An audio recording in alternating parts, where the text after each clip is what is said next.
దేవునికి మహిమ కలుగును గాక. వందనాలు చెల్లిస్తూ ఈ దినాన మనము దేవుని సింహాసనం కోసము నేర్చుకుంటున్నాము. దేవుని సింహాసనం దగ్గర మనం నిలబడే పరిస్థితులు ఉన్నాయి కాబట్టి మరి సిద్ధపడే పెళ్లి కుమార్తె దేవుని సింహాసనం దగ్గర నిలబడడానికి సిద్ధపడడానికి దేవుడు మనతో మాట్లాడుతున్నారు ఈ దినాన. కాబట్టి హిందీ పాట పాడి దేవుని మహిమపరుచుకుందాము. దేవుని మహిమ కలుగును గాక. ఆమేన్.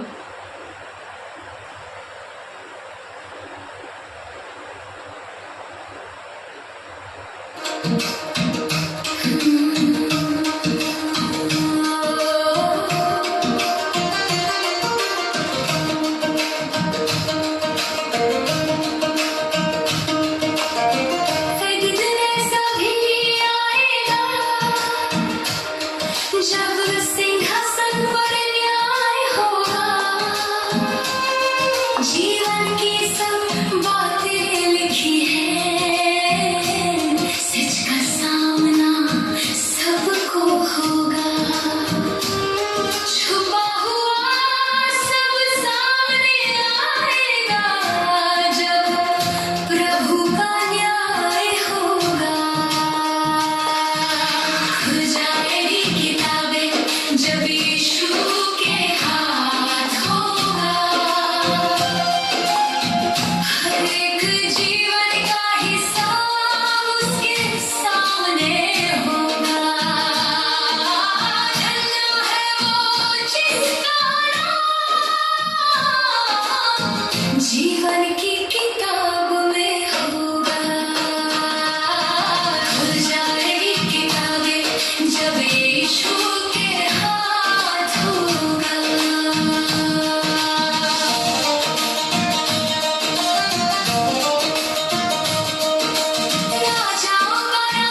దినాన అన్నిటి లెక్క దేవుడు చూస్తానంటున్నాడు.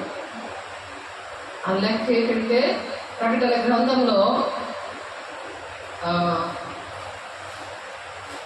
ప్రకటన గ్రంథము 20వ అధ్యాయంలో చూడండి. ప్రకటన గ్రంథము 20వ అధ్యాయము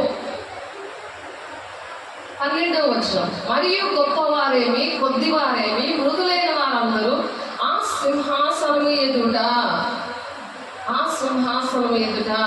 ఏంటంటే న్యాయం అన్నమాట. న్యాయం తీరుస్తాడు దేవుని యొక్క సింహాసనం దగ్గర. మనకి ఆ లెక్క అంతా కూడా చూస్తారన్నమాట.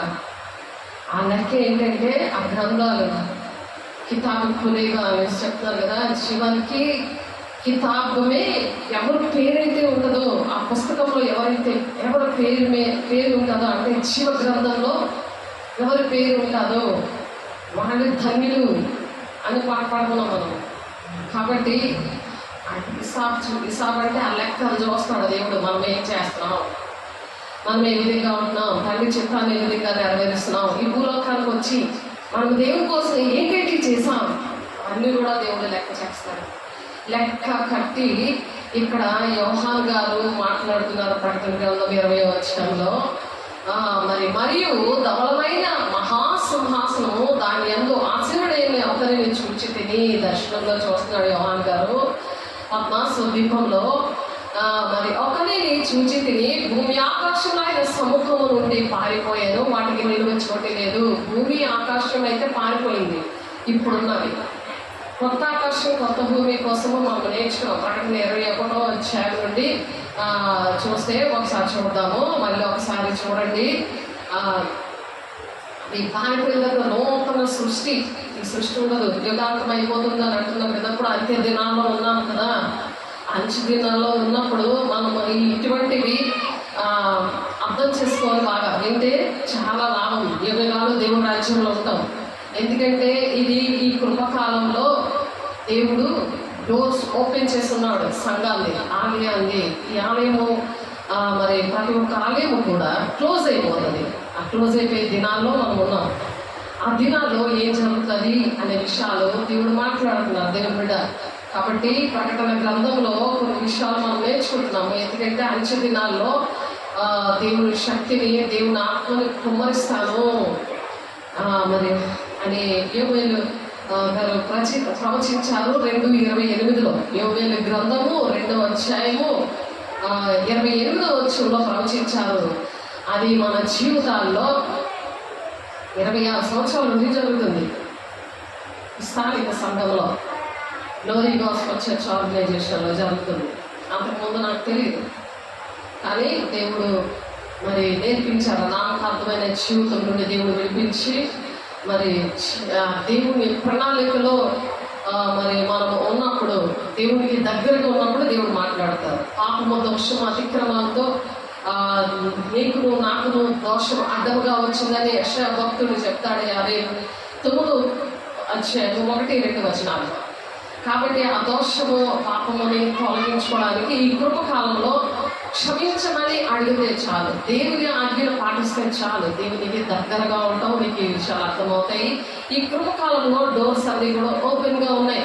కాబట్టి దేవుని ఆలయం డోర్ అనేది అక్కడ నేర్చుకోవడానికి, దేవుని రాజ్యానికి వారసులుగా మనం ఉండడానికి దేవుడు కొన్ని విషయాలు మనకి అంచె దినాల్లో చెప్తున్నప్పుడు కొంతమంది వింటారు, కొంతమంది దాన్ని విని గ్రహించి ఆచరిస్తారు.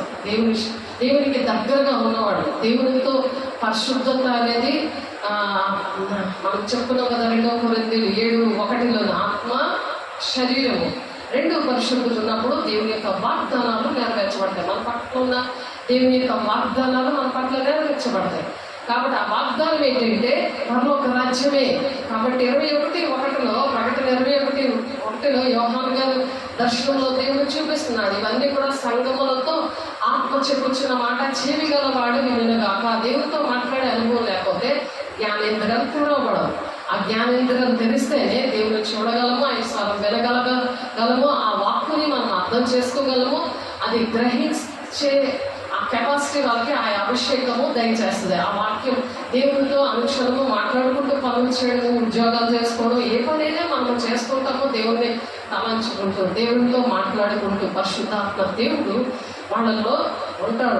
మనలో ఏంటంటే పరిశుద్ధాత్మ దేవుడు ఒక వ్యక్తి, ఆ వ్యక్తి మన ఒంటిలో ఉన్నప్పుడు మనల్ని నడిపిస్తాడు, మనల్ని సిద్ధపరిచి ఏ ఒక్కరూ నశించుకోవడం దేవుడికి ఇష్టం లేదు. కాబట్టి నేను వెళ్ళుట వలన మీకు ప్రయోజనం అంటున్నాడు. వెళ్ళకపోతే మీకు ప్రయోజనం లేదు. ఆదరణకర్త వస్తాడు, ఆ సత్య స్వరూపైన ఆత్మ వచ్చినప్పుడు సర్వసత్యములకు నడిపిస్తాడు, సంభవింపబో వాటిని మీకు బయలుపరుస్తాడు అని చెప్తున్నారు యోహాను సువార్త 16:13 కాబట్టి ఇవి రాబోయే విషయములు, ఇవి మనం తెలుసుకుంటే మనకి నిత్య రాజ్యం ఉంటుంది.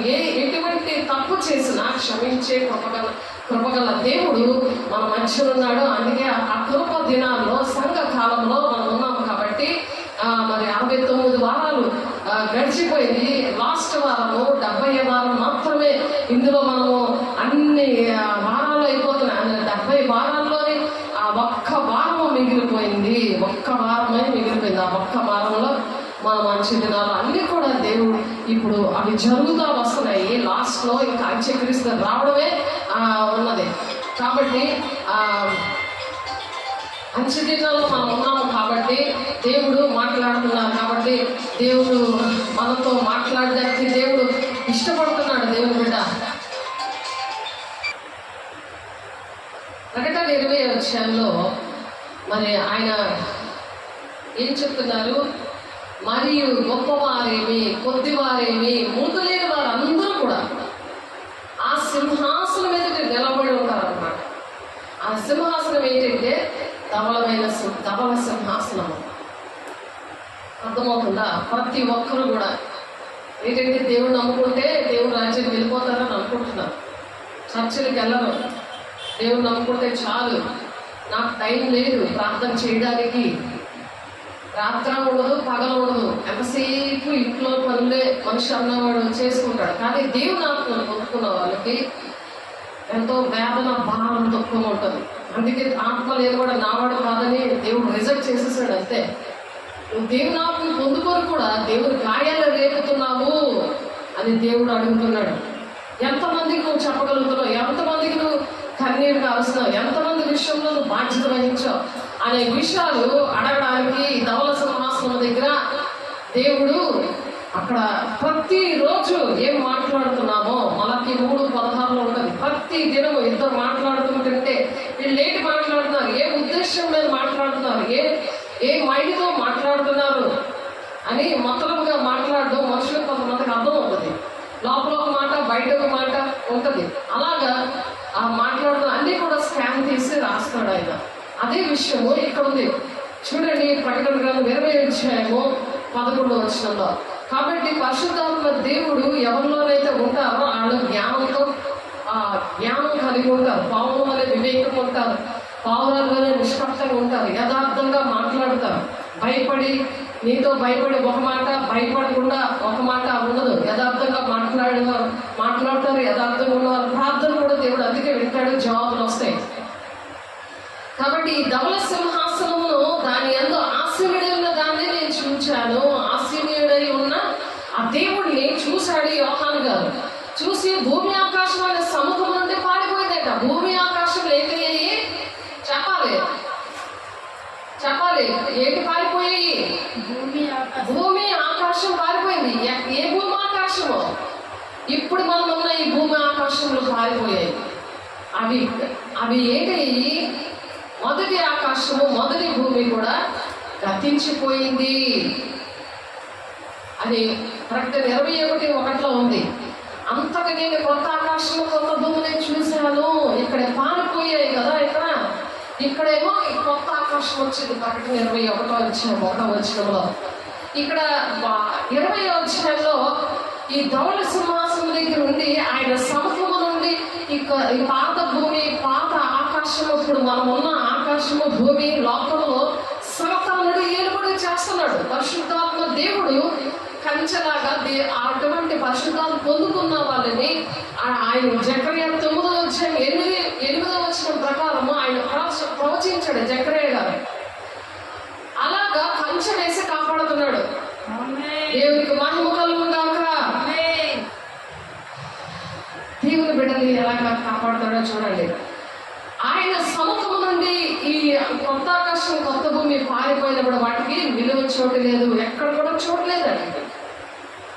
మరి గొప్పవారేమి కొద్దివారేమి మృతులైన వారందరూ ఆ సింహాసనం మీద నిలబడ్డారు. ప్రతి ఒక్కరు కూడా అదే ఇప్పుడు మనం పాట పాడుకున్నాము. ప్రతి ఒక్కరు కూడా మరి ఆ సింహాసనం దగ్గర నిలబడ్డారు. అప్పుడు గ్రంథాలు విప్పబడ్డాయి. ఆ గ్రంథముల యందు వ్రాయబడిన వాటిని బట్టి తమ క్రియలు చెప్పున మృతులు తీర్పు పొందారు అన్నమాట. మృతులు చనిపోయిన వాళ్ళు మరి అక్కడ ఆ సముద్రంలో చనిపోయి అక్కడ ఎముకలు ఉన్న అక్కడ అవి కూడా వాటికి దేవుడు మహిమ వస్త్రాలు ధరింపజేసి ఎస్కేల్ 37వ అధ్యాయంలో ఉంటుంది కదా. ఎస్కేల్ ప్రవచించగానే వెంటనే సైన్యంలో నిలబడతాయి ఆ లోయలో ఉన్న ఎముకలు. అట్టి విధంగా దేవుని యొక్క బిడ్డలు ప్రవక్తలు ప్రవచనాలు చెప్పుతారు. వాళ్ళకి అటువంటి శక్తిని ఇస్తాడు అపోస్తల బోధలో. దేవునికి మహిమ కలుగును గాక. అందుకే ప్రవచనం అనేది వరం అనేది మీరు ఆ శక్తితో అపేక్షించండి అని అంటాడు కొరింథీ పత్రికలో పౌలు గారు. మరియు గొప్పవారేమి కొద్దివారేమి మృతుల వారందరూ ఆ సింహాసనం నిలబడి చూచి తిని అప్పుడు గ్రంథములు విప్పబడి మరియు జీవ గ్రంథములు వేరొక గ్రంథము, జీవ గ్రంథము మళ్ళీ ఇంకొక వేరొక గ్రంథము ఉంది అక్కడ. ఆ గ్రంథముల యందు వ్రాయబడి ఉన్న వాటిని బట్టి తమ క్రియలు చెప్పిన మృతులు ఏం చేశారు? తీర్పు పొందుకున్నారు. ఆ మృతులు ఏం పొందుకున్నారు? తీర్పు. అక్కడ హిసాబు తీర్పు అనేది లెక్క అనేది అక్కడ తీరుతుంది. ఆ లెక్క ఉండకుండా ఉండాలంటే కృపాసింహాసనం దగ్గర ప్రతిరోజు కూడా కృపాసింహాసనం అంటే బల్లారాధన, ప్రార్థన, సహవాసము, రొట్టి విరుచుకోలేదు ఏడొక్క ఉండమని అపోస్తలుల 2:42 అందుకే చెప్పారు. ఆ కృపాసింహాసనం దగ్గర ప్రతిదీ దిద్దుబాటు తీసుకొని ఇటువంటి విషయాలు ఆయన మరణాన్ని ప్రచురణ చేయమని 1 కొరింథీయులకు రాసిన పత్రిక 11వ అధ్యాయం 26వ వచనంలో దేవుడు అందుకే చెప్తున్నారు. ఎందుకు ఇది తీసుకోకపోతే ఆ దేవుడు వాళ్ళు వాడుకోడు. ఆ కృపాసింహాసనం దగ్గర ఆ తీర్పు అనేది మనల్ని మనం విమర్శించుకొని ఎడల తాను విమర్శించుకొని ఎడల తీర్పు పొందకపోదురు అని ఉంది అక్కడ వాక్యం. 1 కొరింథీ 11:26లో మనల్ని మనం విమర్శించుకోవాలి. అంతేగాని నేను గొప్ప అని చెప్పుకోవడానికి నాకు అధికారం కావాలి, నాకు ఈ సీటు కావాలి అని ఈ అధికారాల కోసం కాదు. ఇక్కడ దేవుని సింహాసనం దగ్గర మనము ఆ విధమైన అటువంటి దేవునికి ఇష్టంగా అలాగా దేవుని నామాన్ని ప్రకటన చేసినప్పుడు దేవుడు ఏం చేస్తాడంటే 1 కొరింథీ రాసిన పత్రికలో 2 కొరింథీ 5:10లో ఉంటుంది. ఒకసారి చూడండి.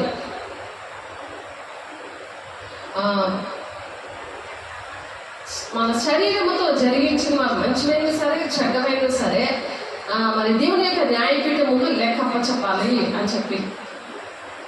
కాబట్టి అక్కడ మనం అటువంటి వారిని అందరినీ కూడా ఈ ధవల సింహాసనం దగ్గర నిలబెడతాడు. ఫస్ట్ ఈ సముద్రము తనలో ఉన్న మృతులను అప్పగించను 13వ వచనంలో. మరణమును పాతాళ లోకంలో వాటి వర్షములో ఉన్న మృతులను అప్పగించను, వారిలో ప్రతివాడు తన క్రియలు చొప్పున తీర్పు పొందాను. కాబట్టి ఆ క్రియలు అనేవి అందులో తీర్పు అనేది మనకు రాకుండా ఉండాలంటే ఈ కృపా సింహాసనం దగ్గర మనం ఏం చేయాలి? సరి చేసుకోవాలి. మనల్ని విమర్శించుకుంటూ తాను విమర్శించుకుంటూ తీసుకోవాలి అని ఉంది అక్కడ. నన్ను జ్ఞాపకం చేసుకుంటే దీన్ని చేయుడే అంటున్నాడు. నన్ను అంటే దేవుడు మనం అనుక్షణము జ్ఞాపకం చేసుకుంటా మంచిదా? లేకపోతే సంవత్సరానికి నెలకి మన ఇష్టం వస్తే అప్పుడు అలా జ్ఞాపకం చేసుకుంటా మంచిదా? క్లియర్గా రాశారు కదా. 1 కొరింథీ 11వ అధ్యాయం 23, 24, 25 వచనాలు అక్కడ ఉంటుంది. ఏసే శరీరం తీసుకున్నప్పుడు జ్ఞాపకం చేసుకోవాలి, ఏసే రక్తం తీసుకున్నప్పుడు కూడా జ్ఞాపకం చేసుకోవాలి. ఆయన మన కోసము పాపక్షం ఇచ్చినందుకు మనము ఆ విధంగా జ్ఞాపకం చేసుకోవాలి. దేవుని బిడ్డలారా అలా జ్ఞాపకం చేసుకున్నప్పుడు దేవుడు మనల్ని పరిశుద్ధపరుస్తాడు, పవిత్రపరుస్తాడు, దేవునికి ఇష్టంగా నడిపిస్తాడు. మరి దేవుని అటువంటి బిడ్డలకి మరి దేవుడు ప్రకటన 19:6 ఒకసారి చూడండి. ప్రకటన 19:6 అప్పుడు గొప్ప జన సమూహం శబ్దమును, విస్తారమైన జలముల శబ్దమును, బలమైన ఉరుముల శబ్దమును పోలిన ఒక స్వరము, సర్వాధికారియు ప్రభువు మన దేవుడు ఏలుచున్నాడు. దేవుడు అక్కడ ఏలుతా ఉంటాడు, మనల్ని ఆయనే ఏలుతా ఉంటాడు. కాబట్టి పెళ్లి కుమార్తె సంఘంగా అలాగ సిద్ధపడాలి. అందుకనే ముందుగా చెప్తున్నాడు, ధర్మశాస్త్రం దగ్గర ప్రతి ఒక్కరికి తీర్పు ఉంటుంది. ఎక్కడ సముద్రము తనలో ఉన్న మృతులను అప్పగిస్తుంది. సముద్రం మరణమును, పాతాళ లోకమును, వాటి వశమున ఉన్న మృతులను అప్పగిస్తుంది. చచ్చిపోయిన వాళ్ళందరినీ అప్పగిస్తుంది పాతాళ లోకం.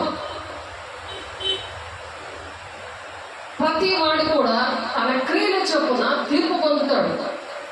ఏంటి పనులు చేస్తున్నాము రోజంతా? దేవుని కోసం ఎన్ని పనులు చేశామో, ఎన్ని ఆత్మలు రక్షించామో, ఈ విషయాలన్నీ అక్కడ అడుగుతాడు దేవుడు. ఎవరి పేరైనను జీవగ్రంథమందు బడినట్లు కనబడని ఎడల వాడు అగ్నిగుండములో పడవేయబడను. తెగుంతులో సహకరించిన స్త్రీల పేర్లు జీవగ్రంథంలో ఉన్నాయి. ఆనంది ఫిలిప్పీ 4:3 సహకరించాలి, చేత కాకపోతే సావుకులకి. దేవునికి మహిమ కలుగుగాక. చేస్తున్న వాళ్ళకి సహకరించాలి. వాళ్ళకి నువ్వు అడ్డుపడ్డగా ఉండకూడదు. నీకోసమే ప్రార్థన చేయని జీవితం అంతా అలా కాదు. సమస్యల కోసం అని సంవత్సరాలకి పోయేది ఎప్పుడో తెలుసా? దేవుని రాజ్యానికి వెళ్ళడానికి నువ్వు మొదటి నీతిని రాజ్యాన్ని వెతుకు అని అన్నాడు. మొదట అనుకుంది మత్తయి 6:6 అది అర్థం కాదు. కాబట్టి ఆయన నీతిని రాజ్యాన్ని వెతకడం నీకు పర్లోకం తెలుసు, నీకు ఏది కావాలో అంటున్నాడు. ప్రకటన 19 మరి ఆ దేవుడు అలాగా ఏలుబడి చేస్తున్నాడు. కాబట్టి ఆయన స్తుతించి ఈ గొర్రె పిల్ల వివాహోత్సవం వచ్చి ఉన్నది, ఆయన భార్య తాను సిద్ధపరచుకుని ఉన్నది గనక మనం సంతోషపడి ఉత్సహించి ఆయనను మహిమపరచదమని చెప్పగా వింటున్నాను అంటున్నాడు యోహాను గారు. ఆయన మహిమపరచాలి. ఇప్పుడు ఆ మధ్యాకాశానికి వెళ్ళినప్పుడు, ఊరు ముందునప్పుడు మధ్యాకాశానికి వెళ్ళినప్పుడు ఈ మొదటి దశలోనికే పత్రికలో ఉన్నది ఆ మాట. మొదటి దశలోనికే పత్రిక 4:16 చూడండి. మధ్యాహ్నం ఏ పెళ్లి కుమార్తె సంఘము సిద్ధపడాలని దేవుడి మాటలు మాట్లాడుతున్నారు. సంఘం అంటే దేవుని యొక్క పెళ్లి కుమార్తె. కాబట్టి సిద్ధంగా ఉన్నావా? ఏ పని చేస్తున్నావు? ఆ పని నుండి మరి దేవుని పనికి ట్రాన్స్ఫర్ అవ్వాలి. అందుకు దేవుడు మాటలు చెప్తున్నారు. మొదటి దశలోనికే పత్రిక చూడండి ఒకసారి. మొదటి దశలోనికే పత్రిక 4:16 అన్ని చెప్పిన విషయాలే. మళ్ళీ టాపిక్ వచ్చింది కాబట్టి దేవుడు మళ్ళా మాట్లాడిస్తాడు. మొదటి దశలోనికే పత్రిక 4:16 రాసుకోండి. చక్కగా మీరు అర్థం చేసుకొని మీరు సిద్ధపడండి. మీ ఇంటి వారిని, మీ గ్రామంలో ఉన్న వారిని, దేశాన్ని రక్షించడానికి దేవుడు ఈ కృపకాలం ఇచ్చారు. మీకే అర్థమవుతుంది. మరి ఎవరిని రక్షించలేరు కదా. దాని తర్వాత ఏటవుతుందండి? డోర్స్ క్లోజ్ అయిపోతాయి, దేవుడి మహిమతో నింపబడుతుంది. కాబట్టి అవన్నీ వివరంగా చెప్పుకుందాము. మొదటి దశలోనికే పత్రిక 4:16 4:16 ఆర్భాటముతోనూ ప్రధాన దూత శబ్దముతోనూ దేవుని బోరతోనూ పరలోకం నుండి ప్రభువు దిగి వచ్చును. క్రీస్తునందుండి మృతులైన వారు మొదట లేదురు. ఇప్పుడు పరదేశంలో ఉన్నారు వాళ్ళు. మనకన్నా ముందు చెప్పిన మా బాబు పరదేశంలో ఉన్నాడు. దేవుడు చూపించారు. ఆత్మీయ బిడ్డలందరికీ చూపించారు. నా ఆత్మీయ బిడ్డలు జనగుడిలో ఉన్న వాళ్ళకి, ఇంగ్లాబాద్లో ఉన్న వాళ్ళకి, ధర్మపూర్లో ఉన్న వాళ్ళకి దేవుడు చూపించారు. నా కుటుంబంలో ఉన్న వాళ్ళకి ప్రవచనము, దర్శనము నాకు వచ్చి దేవుడు బాబు దేవుని రాజ్యంలో ఉన్నాడు, నీకు అనేక మంది బిడ్డలు ఇస్తారని భాషలతో మా ప్రవచనం అనమాట, భాషలతో మాట్లాడుతూ మరి ఆ ప్రవచనం వచ్చింది. బాడీ దగ్గర ఇక్కడ రైతు బజార్ దగ్గర బాబు బరియలు ఉంది, థియోఫిలస్ గారి సమాధి పక్కనే దేవుడు ఇచ్చారు. గొప్ప పెళ్లిలాగా దేవుడు చేశారు నిజంగా. ఎందుకంటే దేవుడు రాజ్యానికి వాడు వెళ్ళాడు కాబట్టి అక్కడ నాకు చూపించిన దేవుడు అక్కడ సత్యరాజ్ గారి భార్య కృపమ్మ గారు, ఆ పాస్టర్ గారు నన్ను కౌలించుకుని కానీ వెంటనే భాషతో మాట్లాడి ఆ ప్రవచనం మళ్ళీ అదే ప్రవచనం వచ్చింది. అలాగా దేవుడి పిల్లలు అనేక మందిని ఇచ్చాడు దేవుడు. బాబు నువ్వే కాదు, ఇక్కడ ఉన్న వాళ్ళందరూ కూడా, బాడీ దగ్గర ఉన్న వాళ్ళందరూ కూడా చూస్తారని ఆత్మీయ పిల్లలు ఫ్యామిలీ విషయంలో దేవుడు చెప్పారు. అది నెరవేర్పు జరిగింది. దేవుడికి మహిమ కలుగుగాక. ఇప్పుడు దేవుడు చనిపోయాక ఆ దొంగ పక్కన దొంగ ఉన్నాయని కూడా నేడు నీవు నాతో కూడా పరదేశంలో ఉండు అని చెప్పారు. మరలా ఇంకా శుక్రవారం ఆయన చనిపోతే శనివారము ఆయన పరదేశకి తీసుకెళ్ళాడు చెరగా. ఆ భక్తులందరూ కూడా ఈ పరదేశంలో ఉన్నారు. వాళ్ళు ఏంటంటే దేవుడు బోధతోనూ పరలోకమైన ప్రభువు దిగి వచ్చినప్పుడు క్రీస్తునందు నిండిన మృతులైన వారు మొదట రైతులు వాళ్ళ ఆత్మస్వరూపంతో ఉంటారు. మహిమ శరీరాలు ఎప్పుడైతే మధ్య ఆకాశానికి వస్తారో అప్పుడు ఆ మహిమ వస్త్రాలు వస్తాయి. మనము ఇప్పుడు ఎప్పుడైతే మనం సిద్ధపడ్డామో పెళ్లి కుమార్తె సంఘముగా తండ్రి చిత్తాన్ని నెరవేర్చడానికి దేవుడు కళల ద్వారా, దర్శనాల ద్వారా, సేవల ద్వారా, వాక్యం ద్వారా దేవుడు మాట్లాడుతుంటే నువ్వు నిర్లక్ష్య పెడుతున్నావేమో, ఈ కృపదినాల్లో క్షమించమని అడిగి సిద్ధపడు అని దేవుడు ఈరోజు మాట్లాడుతున్నారు. దేవుడికి మహిమ కలుగును గాక. అటువంటి వారు మరి మొదటి కొరింథీయులకు రాసిన పత్రికలో ఉంటుంది కదా, 15వ అధ్యాయం 51 నుంచి మీరు చదివితే అక్కడ కనుల యొక్క పాటలోనే దేవుడు వాళ్ళని తీసుకుని వెళ్తాను అంటున్నాడు సిద్ధపడినప్పుడు. అది ఏంటేమో మనకు తెలియదు, తండ్రికి మాత్రమే తెలుసు అని ఉంటుంది మత్తయి 24వ అధ్యాయంలో. కాబట్టి మృతులైన వారు మొదట లేదరు, ఆ మీదట సజీవులైన మై నిలిచుంటే మనము వారితో కూడా ఏకంగా ప్రభువుని ఎదుర్కొంటకు ఆకాశ మండలములకు మేఘముల మీద కొనుకోబడదము కాక మనము సదాకాలము ప్రభుతో కూడా ఉండము. దేవునికి మహిమ కలుగును గాక. సదాకాలం మనం ఉండాలని ఏవైతే మనకు అడ్డంగా ఉన్నాయో ప్రతి విషయాలు కూడా సాకులు చెప్పకుండా దేవుడి పనిని చేయడానికి ఆ సాకులు చెప్పకుండా సిద్ధపడాలి. కాబట్టి మీరు ఈ మాటల చేత ఒకరినొకడు ఆదరించుకునేది అంటున్నారు.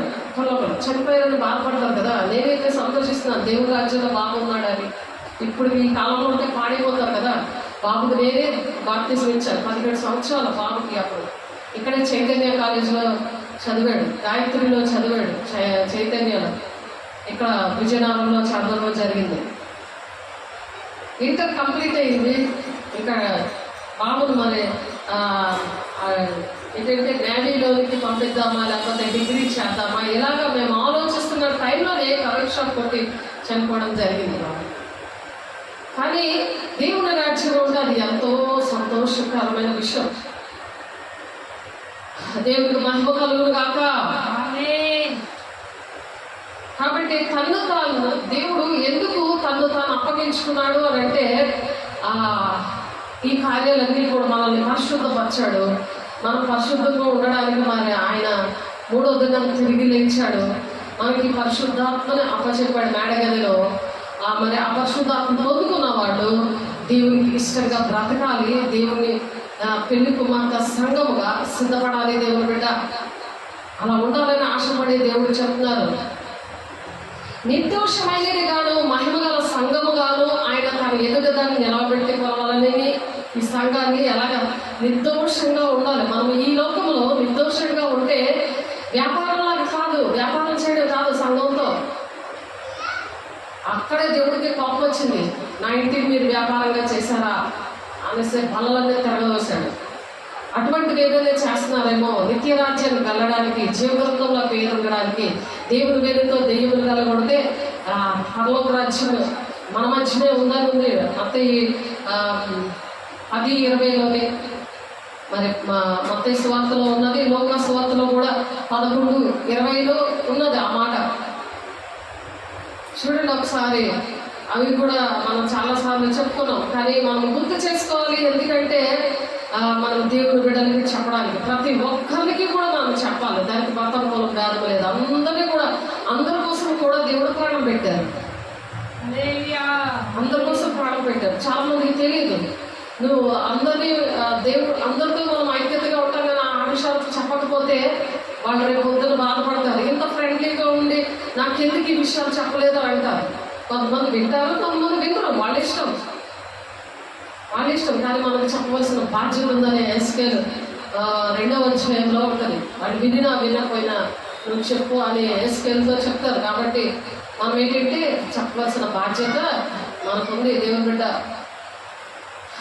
కాబట్టి మన పేర్లు ఎలా జీవ గ్రంథంలో ఉండేలాగా మనం ఎక్కడే మనము అవన్నీ కూడా చూసుకోవాలి. అలా చూసుకోవాలనే దేవుడు ఈ మాటలు ఇవన్నీ కూడా మనం సిద్ధపరచడానికి, రోజు కూడా సిద్ధపరచడానికి, అలర్ట్ చేయడానికి దేవుడు అంటే అన్నీ కూడా రెడీ అయిపోతున్నాయి. ఇస్రాయేల్ ప్రజలు మరి ఇస్రాయేల్ దేశాన్ని మరి ఆ చిన్న దేశమైనా సరే 2 ముక్కలు చేసి దానికి మరి ఎన్నో మాటలు అవుతున్నాయి కదా. యెరూషలేము మందిరం మీరు ఎప్పుడు కట్టేస్తారో తెలియదు. దేవుని రాజ్యము ఆసన్నమైంది, అంత్యక్రీస్తు, వన్ వరల్డ్ గవర్నమెంట్, ఇవన్నీ కూడా జరుగుతున్నాయి. కాబట్టి మనము జీవితంలో మన పేరు ఉండకపోతే మనం దేవుని రాజ్యానికి వెళ్ళలేము. ఆ లెక్క అంతా చూస్తాడని మనం పాట పాడుకున్నాము. అయితే నేను దేవుని వేలంతో దెయ్యములు వెళ్ళగొట్టుచున్నాడు. అలా నిత్యంగా దేవుని రాజ్యము మీ అద్దరికి వచ్చి ఉన్నది. ఇప్పుడు దేవుని రాజ్యం మన మధ్యలో ఉంది కాబట్టి దేవుని రాజ్య సువార్తని ప్రకటిస్తున్నాడు. లేకపోతే దేవుని రాజ్య సువార్త రాదు. కల్పనాకలు వస్తాయి, శరీరాత్మక బాధ వస్తుంది, ఆత్మ సంబంధమైన బాధ రాదు. ఫ్యూచర్లో ఏం జరిగితే ప్రవచనాత్మకంగా మరి దేవుని మాటలు రావు. దేవుడు మన మధ్యలో ఉన్నాడు. పరలోక రాజ్యము మన మధ్య ఉంది అంటున్నాడు. అందుకనే కాబట్టి పరలోక రాజ్యము వచ్చినప్పుడు ఏం జరుగుతుంది? పరలోక రాజ్యం మన మధ్యకు వచ్చినప్పుడు ఆ మనిషిలో కొన్ని చీకట్లు ఉంటాయి. ఆ చీకట్లు వాక్యం వింటున్నప్పుడు బయటికి వెళ్ళిపోతాయి. ఆ వాక్యం అనే ఉదక స్నానము జరుగుతున్నప్పుడు సరి చేసుకోవాలి.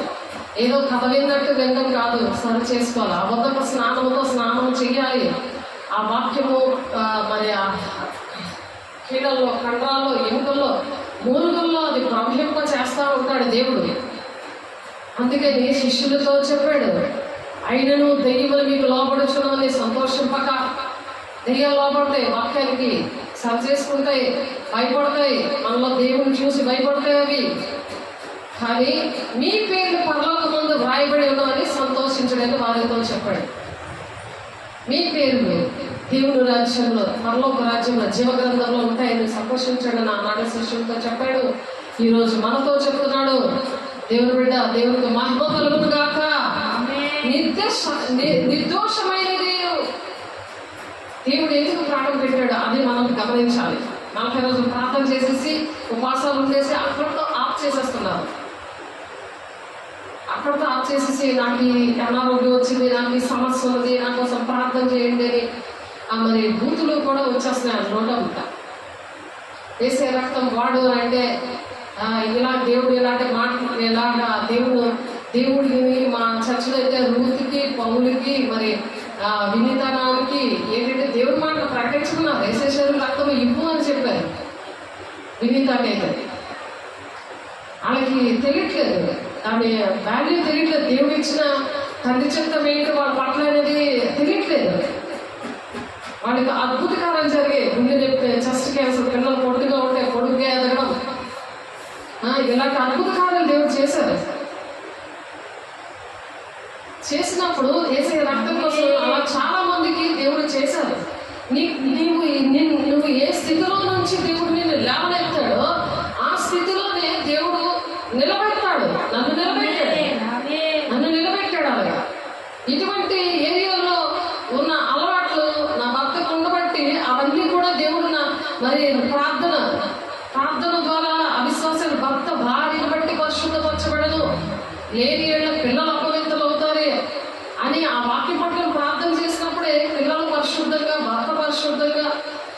చేసి ఒక సేవకుడిగా మార్చాడు. అలాంటి ఏరియాలో నేను చేసిన 8 ఏరియాలు కూడా ఇవే ఏరియా, లేబర్ ఏరియాలు, మాస్ ఏరియాలు. 2 చర్చలు మాస్ ఏరియాలో గుంకలాల్లో, ఇప్పుడు జోలగుడిలో ఉన్నాయి. ఆలోచించండి తండ్రి చిత్తం ఏంటి అనేది. అది ఎంత కష్టం అని ఎవరు నాకు సపోర్ట్ చేయలేదు, కానీ దేవుడు నాకు నిలబెట్టాడు. దేవుడు నేను కూడా నిలబెడతాడు. దేవుడు బిడ్డ నేను చేయలేనేమో అని చెప్పేది దెయ్యం. పరిశుద్ధాత్మ దేవుడు ఏంటంటే నిన్ను తోస్తూ వెళ్ళిపోతాడు. మరి పరిశుద్ధాత్మ పొందుకున్నప్పుడు అరణ్యాన్ని దేవుడు మరి ఈడ్చుకొని వెళ్ళిపోయాడు కదా. ఏసైని పరిశుద్ధాత్మ పొందుకున్నప్పుడు సాతానుతో ఎలా పోరాడాడు. మరి అందుకే 3.5 సంవత్సరాలు ఆయన చేసి చూపించాడు. అలా తండ్రి చిత్తాన్ని ఆయన నెరవేర్చినట్టు మనం కూడా నెరవేర్చాలని దేవుడి మాటలు చెప్తున్నాడు. నిర్దోషమైనది గాను మహిమ గల సంఘము గాను ఆయన తన ఎదుట దాన్ని నిలబెట్టుకోవాలని వాక్యముతో ఉదక స్నానము చేత దాన్ని పవిత్రపరిచి పరిశుద్ధపరచడమే దాని కొరకు తను తాను అప్పగించుకున్నాడు. నువ్వు అప్పగించుకుంటున్నావా? నీ భర్తకు అప్పచెప్పేసావా? నీ దేహం అనే దేవుని ఆలయాన్ని నీ పిల్లలకు అప్పచెప్పేసావా? నీ ఉద్యోగాలకు అప్పచెప్పేసావా? నీ ధనానికి అప్పచెప్పేసావా? దేనికి అప్పచెప్పేసావు? చేసుకోవాలి, కానీ దేవునికి అప్పచెప్ప. ఫస్ట్ దేవుడు మరలా తండ్రి చిత్తాన్ని నెరవేర్చి పరలోక రాజ్యంలో ఉన్నాడు దేవుడు. ఆ తండ్రి కృపాశం ఉంటే మన కోసం పరిశుద్ధుల కోసం విజ్ఞాపన చేస్తున్నాడు. లేకపోతే మనం చేయలేము. నీ పక్షాన్ని ఎవరున్నారు? దేవుడు ఉన్నాడు, నా పక్షాన్ని దేవుడు ఉన్నాడు అని నువ్వు చెప్పగలిగి ఉండాలి. అటువంటి సాక్ష్యం కలిగి దేవుడు మిమ్మల్ని దీవించి ఆశీర్వదించను గాక. మనందరినీ దేవునికి మహిమ కలుగును గాక. కాబట్టి మరి యెషయా 1వ అధ్యాయము అలా ఉండకపోతే దేవుడు ఏమంటున్నారంటే, ఇక్కడ యెషయా 1వ అధ్యాయం చూడండి ఒకసారి, అది చెప్పుకొని ముగించేద్దాము. యెషయా 1వ అధ్యాయము సరి చేసుకోండి దేవుని బిడ్డలారా. దేవుని సంఘం నిర్దోషంగా ఉండాలి. పెళ్లికుమార్తె సంఘము మరి నిర్దోషంగా ఉండాలి, ఎత్తబడే గుంపులో ఉండాలని దేవుడు ఆశపడి చెప్తున్నారు. ఒకసారి ఆలోచించండి. యెషయా 1వ అధ్యాయం 1 నుంచి 8 వచనాలు చదువుకుందాం. ఉజియా, యోతాము, ఆహాజు, హిజ్కియా అనే యోధా రాజుల దినములలో చూడండి, టైమింగ్స్ కూడా చెప్తున్నాడు. ఏ దినాల్లో ఏది జరిగింది అని. క్రీస్తు శకము, క్రీస్తు పూర్వము, యేసయ్య చరిత్ర ఉంది. దేవుడు బిడ్డలారా, ధైర్యంగా నువ్వు చెప్పగలవు. అన్ని ప్రూఫ్ ఉన్నాయి. చట్టం ఉంది, రోమా ప్రభుత్వం.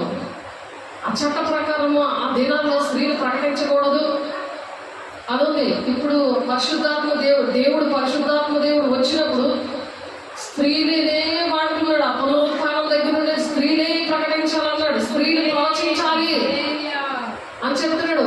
అంచు దినాలు అందరి మీద నేను ఆత్మను కుమ్మరిస్తున్నాను, మనుషులందరి మీద ఆత్మను కుమ్మరిస్తున్నాను. మీ యవ్వనులు దర్శనాలు చూస్తారు, మీ వృద్ధులు కలలు కంటారు. మీ కుమారులు, మీ కుమార్తెలు ఉన్నారా? నాకున్నారు కుమార్తెలు, నాకు ఒక కుమారుడు, కుమార్తె. మీ కుమార్తెల మీద, నా ఆత్మ బిడ్డల మీద కుమ్మరించాడు. మీ కుమారులు, మీ కుమార్తెల మీద నేను ఆత్మను కుమ్మరిస్తానంటున్నాడు. దేవునికి మహిమ కలుగుతాగా. అంచె దినాల్లో ఉన్నాము. హిందువుల మీద, అన్యుల మీద కూడా కుమ్మరించాడు ఈ జరుగుడులో. వాక్యం వింటుంటే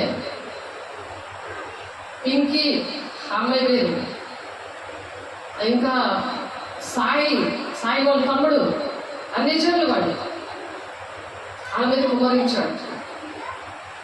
మరి ఆ అమ్మాయి పేరు బాప్తిసం తీసుకున్న అమ్మాయి, తన కుటుంబము ఫీబే, వీళ్ళ మీద దేవుడు కుమ్మరించాడు అన్ని చెల్లెలుగా ఉన్నప్పుడు. ఫీబే అనే పేరు దేవుడు ఆమెతో చెప్పారు. ఏప్రిల్ 4వ తారీఖున, ఆ 4వ తారీఖు బాప్తిసం తీసుకోవాలి హాస్టల్లో ఉంటే దేవుడు మాట్లాడి పంపించాడు. నాకు వాళ్ళ ఇంట్లో ఒకటి తెలియదు, కానీ దేవుడి మాటకు లోబడి బీచ్లో బాప్తిసం ఇవ్వడం జరిగింది. బాప్తిసం అంటే నీలో ఉన్న పాపములన్నీ కూడా చచ్చిపోయిన దినం. నువ్వు ఇప్పుడు జీవిస్తుంది నేను కాదు, నాలో క్రీస్తే జీవిస్తున్నాడు అంటే ఆయనలా నువ్వు బ్రతుకుతావు అనమాట. ఆయనలో బ్రతికి పరిశుద్ధ పట్టణానికి వస్తావు, లేకపోతే రాలేవు. పెట్టుకుని కూడా దుష్టుడు పట్టకుండా తను భద్రం చేసుకోవాలి. దేవుని మూలంగా పుట్టామని మనం ఎరుగుదము కానీ దుష్టుడు పట్టకుండా తను భద్రం చేసుకోమని చెప్తుంది వాక్యం. 1 యోహాను 5వ అధ్యాయం 16, 17, 18 వర్షాలు అక్కడ ఉంటుంది. అలా దుష్టుడు ముట్టుకుని నువ్వు భద్రం చేసుకోవాలి. కానీ కడగబడిన పంది అట మళ్ళీ దొల్లినట్టు బురదలో అలా ఉండకూడదు. అందుకే కృపాసింహాసనం దగ్గర విమర్శించుకుంటూ బల్లారాధన ఇక్కడ ఉంది. మాకు ప్రతిరోజు కూడా బల్లారాధన మేము తీసుకుంటాం. ప్రతిరోజు కూడా చర్చ ఓపెన్ అయ్యే ఉంటుంది. 24 hours కూడా ఓపెన్ అయ్యి ఉంటుంది. కానీ ఎప్పుడైతే ర్యాప్చర్ అనేది జరుగుతుందో కనుక పాటలో ర్యాప్చర్ జరుగుతుందో అప్పుడు మాత్రం బంద్ అయిపోతుంది ఆలయాలు. అందులో దేవుని యొక్క మహిమ ఉంటుంది, అందులో ప్రవేశించలేదు. కాబట్టి ఇది అనుకూల సమయము, ఒక దినం వస్తుంది అని మనం పాట పాడుతున్నాం.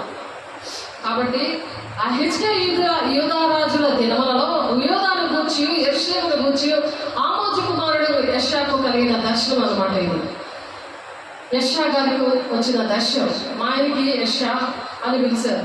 స్వరంగా నేను గంట గొడ్డలుగా నేను వాడుకుంటాను అని చెప్పారు.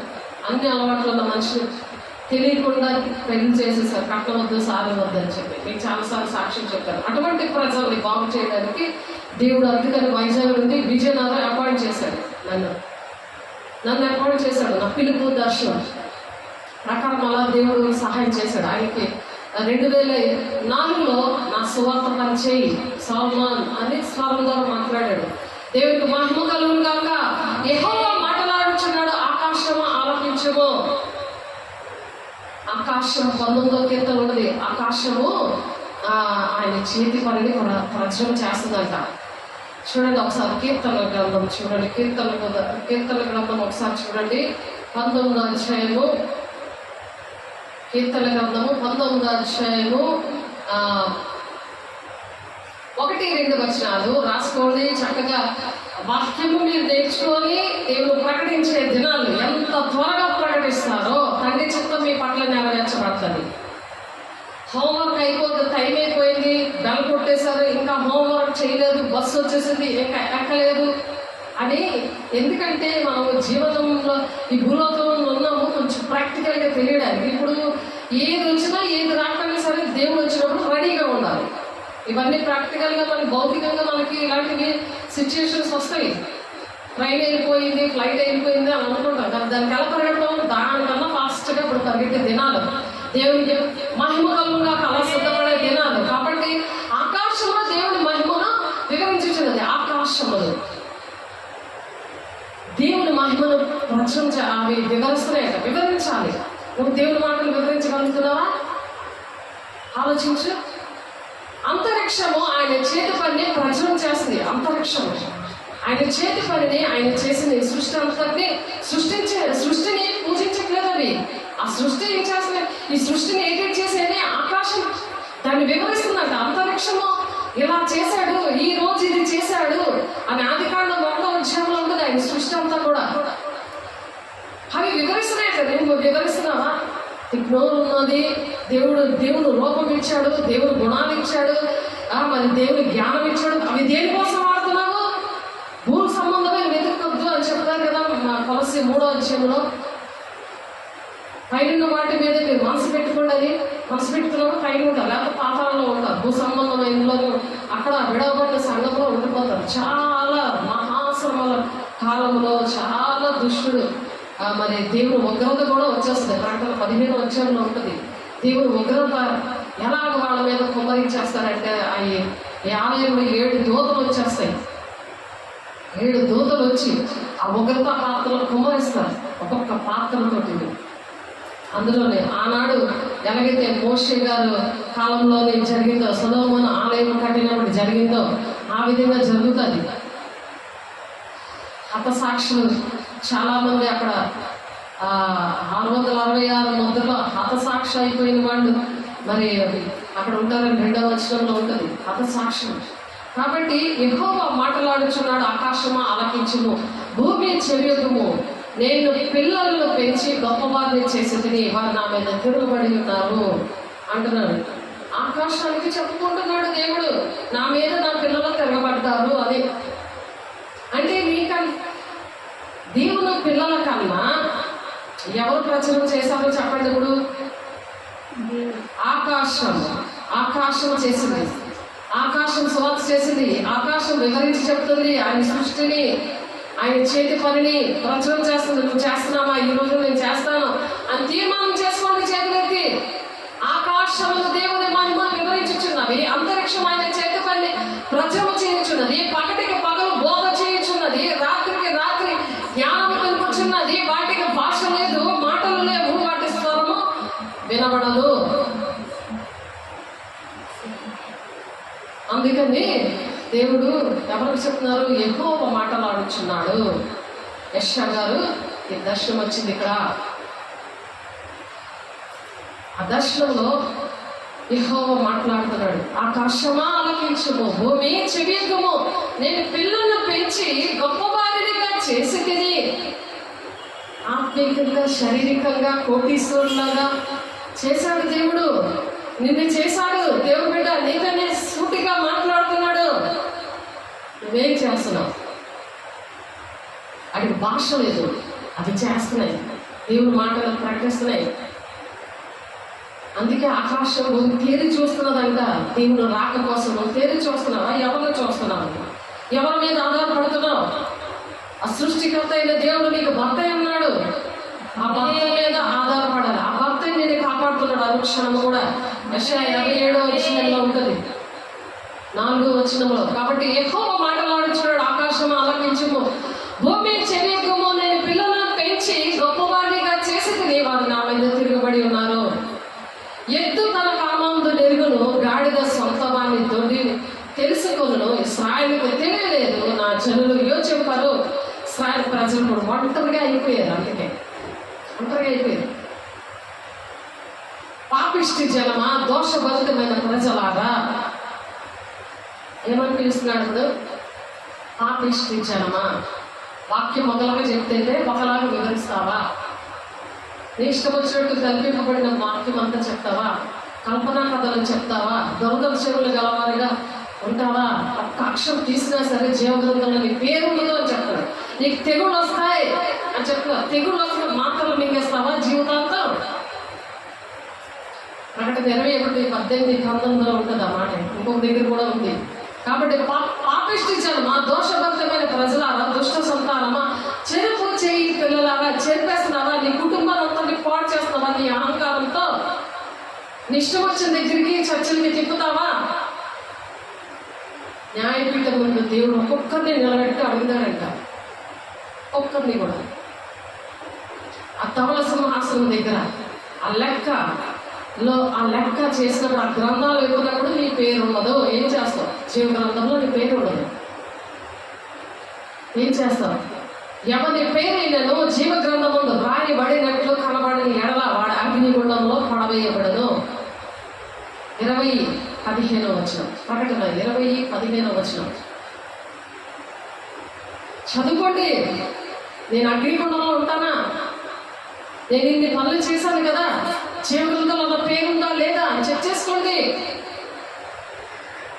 పాపిష్టి జనమా, దోషభరితమైన ప్రజలారా, దుష్ట సంతానమా, చెరుకు చేయి పిల్లలారా, మీకు శ్రమ. ఎంతమంది నువ్వు చదివేస్తున్నావు నీ మాటలతోటి, నీ ప్రవర్తనతోటి. మరి నువ్వు చెప్పే మాటలు, నువ్వు చెప్పే బోధ ఎలా ఉంది? సరి చేసుకోవాలి మనం. చెరుకు చేయి పిల్లలారా, మీకు శ్రమ. వారు యెహోవాను విసర్జించి ఉన్నారు, ఇశ్రాయేలు యొక్క పరిశుద్ధ దేవుని దూషింతురు, ఆయనను విడిచి తొలగిపోయి ఉన్నారు. విడిచి వెళ్ళిపోయారు. అన్ని బెనిఫిట్లు తీసుకొని యేసుకి 32 కొరడా దెబ్బలు కొట్టేసి వీపు చూపించి వెళ్ళిపోయారు. ఒక ఆమెకు చూపించారు వీధిలో సువార్త చేసే ఆమె సువార్త ఆపేసింది. డబ్బులు ఎక్కడ ఇస్తారో, ఎక్కడ భోజనాలు పెడతారో అన్ని దేవుడు మేలు చేస్తే ఆ లెక్క వెళ్ళిపోయింది. ఆ కుటుంబం అంతా కూడా. ఆ కుటుంబం విషయంలో ఇంకొక ఆమె చెప్తే ఆమె దేని నుంచి ఆమె కూడా వెళ్ళిపోయింది. ఆలోచించండి.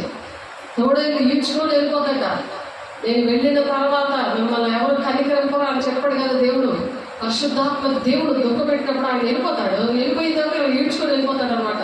పరిశుద్ధాత్మ బలంగా పొందుకున్న వాళ్ళే శాంసంగ్ లాగా అలా చేశారు. శాంసంగ్ తెలిసిందా? స్వార్థపూరితమైన ప్రార్థనే చేశాడు.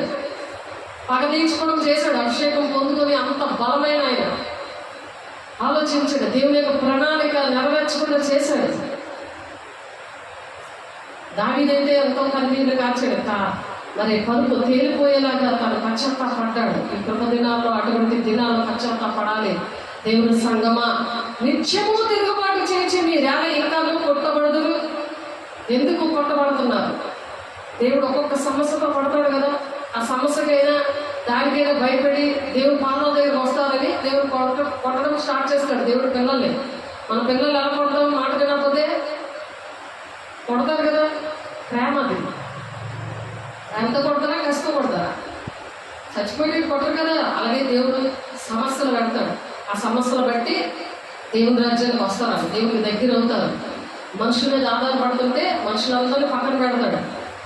ఆ ఒంటరితనంలో దేవునికి దగ్గర అవుతారండి. నిత్యము తిరుగుబాటు చేయొచ్చు మీరేళ ఇంకను కొట్టబడదురు. ప్రతి వాడు నడినెత్తి వ్యాధి కలిగి ఉన్నాడు, ప్రతి వాడి గుండె బలహీనమయ్యను. అరికాల మొదలుకొని తల వరకు స్వస్థత కొంచెమేనో లేదు. ఎక్కడ చూసిన గాయములు, దెబ్బలు, పచ్చి పుండ్లు, అవి పిండబడలేదు, కట్టబడలేదు, తైలముతో మెత్తన చేయబడలేదు. దేవుడు రక్తం ద్వారా స్వస్థత వస్తుంది. యేసు రక్తం అనే పాటలోని స్వస్థత కలిగిస్తుంది, విడుదల కలిగిస్తుంది అని చక్కగా ఉంటుంది. కాబట్టి మీ దేశము పాడైపోయాను. యేసే రక్తము తీసుకోవడానికి మరి ఒళ్ళంతా మరి ఎలర్జీ, గజ్జె, డాక్టర్ మీద తీసుకెళ్తే గజ్జె అని చెప్పిందంట. అయితే యేసే రక్తం వాడుతున్నావా, యేసే శరీర రక్తం తీసుకుంటున్నావా అని అడిగితే బూతులు మాట నోట్లోంచి వచ్చేసింది ఆమెకి. ఏమి పెట్టే ఆ మాట వచ్చేసింది వెంటనే. ఎవరది అని చెప్పి ఆ మాటని టపేనని ఫోన్ పెట్టింది. నేను వినకూడదని సగంలో. వేసే రక్తం వాడు నీకు పోతుంది. అలాగే ఎన్ని సాక్ష్యాలు, సింటాక్స్ ట్యాంకర్ అంతా వాటర్, ఇంట్లో వాటర్ కదా, అందులో వేసే రక్తం వెయ్యాలని దేవుడు మాట్లాడారు రూతు కుటుంబంతో. ఆమె శరీరం సారిగా మారిపోయింది. ఎలాగున్నాం దేవుడు బిడ్డ? ఆడ కోసం కన్నీరు కాలుస్తాం, కన్నీరు కాలుస్తున్నాం. మీ దేశము పాడైపోయాను, మీ పట్టణము అగ్ని చేత కాలిపోయాను, మీ ఎదుటనే అన్యులు మీ భూమిని తినివేయుచున్నారు. అన్యులకు తటస్థించు నాశనము వలె అది పాడైపోయాను. ద్రాక్ష తోటలను గుడిసె వలెను, దోస పాదుల్లోని పాకవలెను, మొట్టడి వేయబడిన పట్టణము వలెను సియోను కుమార్తె విడవబడి ఉన్నది. సియోను కుమార్తె అంటే దేవుని ఆత్మను పొందుకొని దేవుని దగ్గర నుంచి అనేక విషయాలు నేర్చుకొని అంచె దినాల్లో స్వార్థప్రియులు, పెంకమలాడేవారు, కొంత విషయం అందులో భక్తి తెలుసుకోవడం, దాని శక్తిని ఆశ్రయించేవారు ఉంటారు అని ఉంది అక్కడ వాక్యం. కాబట్టి సియోను కుమార్తె ఎలాగైందంట? విడవబడి ఉన్నదంట. దేవుడు విడిచిపెట్టేశాడు. అయినా దేవుడు ఉన్నామనే భ్రమలో బతుకుతున్నారు. దేవుడి మాటలు దీవించిన గాక. సరి చేసుకోండి, ప్రార్థన చేసుకున్నాము. పరిశుద్ధుడా, ప్రేమగల దేవ, మహిమగల దేవ, మహాగరుడ, మహోన్నతుడ, సర్వశక్తివంతుడా, నీ కృపలోనైనా ఇంతవరకు మమ్మల్ని భద్రపరిచి ప్రభు అయా తండ్రి నాయన, అయా సింహాసనం, ధవల సింహాసనం దగ్గర ప్రభా నువ్వు నిలబడి ప్రభా ఏ విధంగా తీర్పు తీరుస్తావో, మరి మధ్యాకాశంలో నా తండ్రి నాయన ఏ విధంగానైనా మేము జరిగించిన మంచివైన సరే, చెడ్డమైన సరే, న్యాయపీఠం ముందు నాయన ప్రత్యక్షం అవ్వాలని చెప్తున్నాం ప్రభా. అక్కడ ఎవరైతే నీ మాట వింటావో వాళ్ళకి జీవ కిరీటము, మహిమ కిరీటము, మరి నాయన తండ్రి ఎవరైతే మరుగైన మన్నాను జయించే వారికి మరుగైన మన్నాను భుజింపగిస్తాను, తెల్లరాతినిస్తాను. ప్రకటన 2:7 చెప్తున్నావు ప్రభా. పరిశుద్ధాత్ముడా నా తండ్రి, నీకోసం సువార్త చేసిన వారు పాదములు ఎంతో సుందరము అంటున్నావు నాయన. అటువంటి బహుమానాలన్నీ కూడా మీరు అక్కడ ఇవ్వడానికి ప్రభా, మరి మధ్యాకాశంలో ప్రభా నా తండ్రి నాయన అక్కడ ఆ సింహాసనం మీద కూర్చొని నీ బిడ్డలతో అక్కడ నాయన తీర్పు ఉండదు. మరి అక్కడ నేను బహుమానాలు ఇవ్వడానికి అక్కడ సిద్ధపరుస్తూ ఉంచావు నా తండ్రి. అక్కడ ఎంతో బిజీగా ఉంది. ఏ బిడ్డలు ఏ పనులు చేశారు నా బిడ్డలు, ఎవరెవరు శ్రమపడుతున్నారు, ఎవరు త్యాగపూరితంగా మరి ఏ గొప్పతనాలకి ఏమి చేయకుండా దేవుని గొప్పతనము చేయడానికి, దేవుని మహిమ రావడానికి, దేవునికి ఘనత రావడానికి ఎవరు శ్రమ పడుతున్నారో, ఎవరు త్యాగం చేస్తున్నారో, ఎవరు టైంని డబ్బుల్ని వాళ్ళ ఒంట్లో ఉన్న శక్తిని ఖర్చు పెడుతున్నారో వారి కోసము దాచిపెట్టిన అయ్యా ఆ ధనము ఆ బ్యాంకులో ఉన్నది, ఇక్కడ ధనము సమకూర్చుకోండి అంటున్నా. ఇహలోకంలో తుప్పు పట్టేస్తుందని చెప్తున్నాం ప్రభా, దొంగలు పోతారు అంటున్నాం, చిన్న సంచిలో పడిపోతాయని చెప్తున్నాం నాయన. మా కలిగిందంతా కూడా నాయన అయ్యా మీకే సమర్పిస్తున్నాం దేవా. మా కట్టి కృపను దయచేయండి, మా బిడ్డల కట్టి కృపను దయచేయండి. చేతులెత్తి నాయన ప్రమాణం చేస్తున్నాం అయ్యా, మా కట్టి కృపను మాకు దయచేయండి ప్రభా. నీ మాట వింటాం, నీకు లోపడతాం, నీకు ఇష్టం ఉంటాం, మా బిడ్డలు వింటారు దేవా. మమ్మల్ని కనికరించండి, కృప చూపించండి. నీ మహిమతో నింపబడ్డాడు నాకు సహాయం దయచేయండి. పిలువబడిన సంఘంలా ఉండడానికి సహాయం దయచేయండి నాయన. అయా క్రీస్తు శరీరంలో అవయవాలుగా ఉండడానికి సహాయం దయచేయండి. కృపకాలంలో ప్రభా ప్రతి ఒక్కరూ చేర్చబడడానికి సహాయం దయచేయండి. ఇశ్రాయేలు ప్రజలు ఏ విధంగా చేర్చబడుతున్నారు యెరూషలేము మందిరానికి ప్రభా, మందిరము కట్టబడుతుంది. అంత్యక్రీస్తు నాయన రావడానికి సిద్ధంగా ఉన్నాడు. ఎప్పటికే వాడు క్రియ చేస్తున్నాడు ప్రభా. పరిశుద్ధుడా నాయన, చెవిగలవాడు సంఘములతో చెప్పుచున్న మాట చెవిగలవాడు వినుగాక. ఆమేన్. పరిశుద్ధాత్ముడా సార్వత్రిక సంఘము కోసం, కుటుంబాల కోసం, స్థానిక సంఘము కోసము అడిగే దినాలు వచ్చేస్తున్నాయి ప్రభా. పరిశుద్ధుడా మీరే సహాయం దయచేయండి, నడిపించండి, మహిమ పొందుకోండి. ప్రతి ఒక్కరిలో ప్రభు ఎవరైతే పిలువబడ్డారో వారి మీద కొరత లేని ఆత్మని ఇస్తారన్న యోహాను అయా 3:34 వచ్చిన ప్రకారం కొరత లేని ఆత్మతో నింపి మహిమ ఘనత ప్రభావం మీరు పొందుకుంటున్నాను. ఈ సాక్షిగా ప్రతి ఒక్కరు నిలబెట్టుకుంటున్నాను. మీకే మహిమ ఘనత ప్రభావం చెల్లిస్తూ వెత్తబడిన వాక్యాన్ని నూరంతలుగా ఫలింపదయచేసింది. సాక్షిగా ప్రతి ఒక్కరిని నిలబెట్టుకుంటున్నందుకు వందనాలు చెల్లిస్తూ వేసే పరిశుద్ధ నామములో బ్రతిమలాడి వేడుకుంటున్నాం మా ప్రియ పరలోకపు తండ్రి. ఆమేన్.